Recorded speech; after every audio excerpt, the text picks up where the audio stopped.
Dans quelques jours, les citoyens allemands se rendront aux urnes pour déterminer la composition du prochain gouvernement du pays. L'issue du scrutin sera également déterminante pour l'avenir de l'Europe dans son ensemble. Alors qui va remporter les élections ?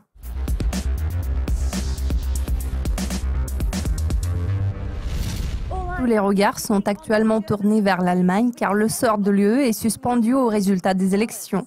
L'immigration est le principal défi auquel le pays est confronté en ce moment car l'Allemagne a accueilli des millions de réfugiés du Moyen-Orient au cours des 2 dernières années.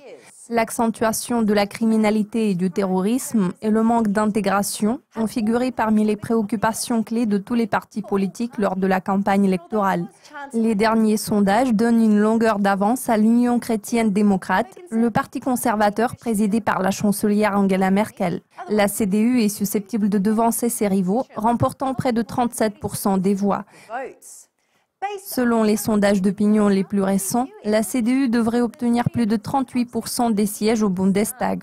Pour former un gouvernement de coalition, la CDU pourrait s'associer avec le Parti social-démocrate ou un autre parti minoritaire. En cas de victoire de la CDU, la chancelière Angela Merkel pourrait rester 16 ans au pouvoir. Alors qu'est-ce que cela signifie pour l'Allemagne ?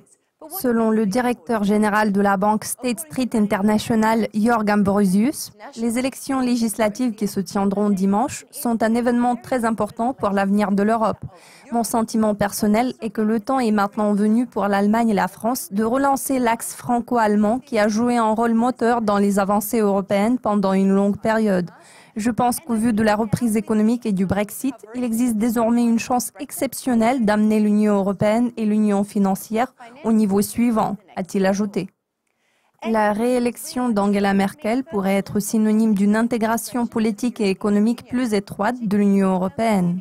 La chancelière allemande a soutenu le président français Emmanuel Macron dans sa volonté de réformer la zone euro, ce qui implique la création d'un budget de la zone euro et une augmentation des investissements publics.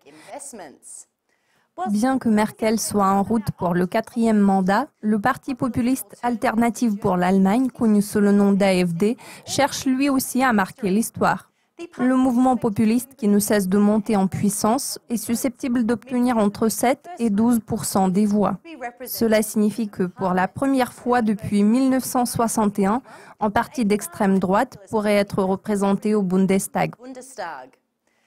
Cela conclut la revue de presse dédiée aux élections fédérales allemandes. Je suis Céleste Kinner. L'équipe de Dukascopy TV vous tiendra au courant de l'évolution de la situation. Restez avec nous.